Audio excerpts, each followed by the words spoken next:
अफगानिस्तान में तालिबान के आने से खुश होने वाला पाकिस्तान अपने घर में बलूचिस्तान में विद्रोह की आग में जल रहा है।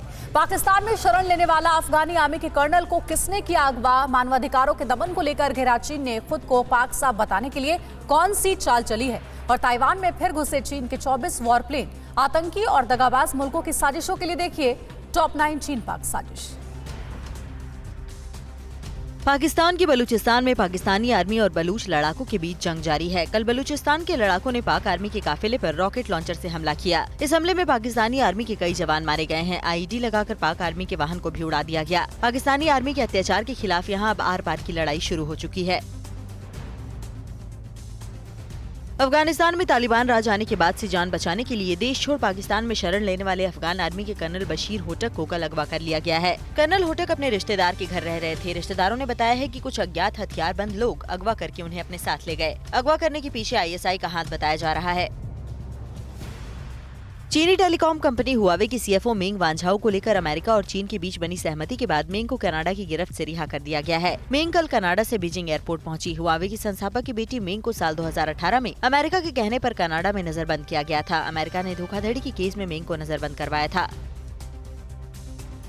हुआवे कंपनी की सीएफओ की रिहाई के साथ चीन ने भी जासूसी के आरोप में गिरफ्तार किए गए कनाडा के 2 नागरिकों को रिहा कर दिया है। कनाडा के प्रधानमंत्री जस्टिन ट्रूडो ने ऐलान किया है कि रिहाई के बाद माइकल कोवरिंग और माइकल स्वैपर चीन से अपने घर वापस आ गए हैं। हुआवे और अमेरिकी जस्टिस डिपार्टमेंट के बीच हुए समझौते के बाद ही कनाडा के दोनों नागरिकों की रिहाई संभव हो पाई है।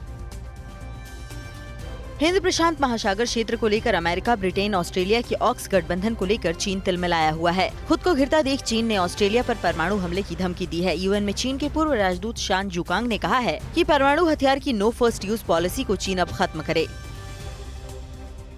अमेरिका में क्वाड की बैठक के बाद साउथ चाइना सी में अमेरिका का सबसे विध्वंसक वॉरशिप रोनाल्ड रीगन की तैनाती की तैयारी की खबर मिलने से ही चीन बौखला गया है। दरअसल क्वाड की बैठक के दौरान अमेरिकी नेवी की पैसिफिक फ्लीट ने सी में इसकी तैनाती का ऐलान किया है। अमेरिका के इस कदम से चीन को समझ में नहीं आ रहा है कि इसके जवाब में वो क्या फैसला करे।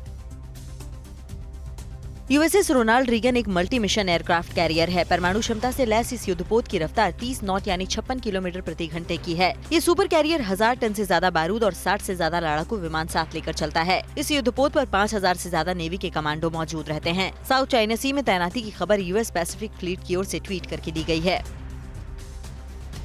ताइवान ने एक बार फिर चीन पर उसकी सीमा में घुसपैठ करने का आरोप लगाया है। अमेरिकी मीडिया ने ताइवान के हवाले से कहा है कि चीन ने ताइवानी सीमा में 24 वॉर प्लेन भेजे हैं। चीन और ताइवान के बीच चल रहे तनाव के बीच पिछले 2 सालों में ये तीसरी बार सबसे बड़ी चीनी घुसपैठ है। बाद में चीनी लड़ाकू विमान ताइवान की सीमा में उड़ान भरते हुए वापस लौट गए।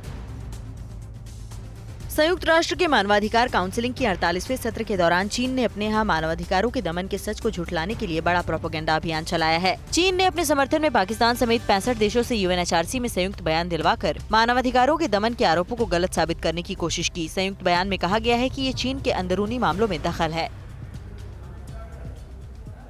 अड़ी सोमवार से शुक्रवार शाम 6 बजे सिर्फ TV9 भारतवर्ष पर।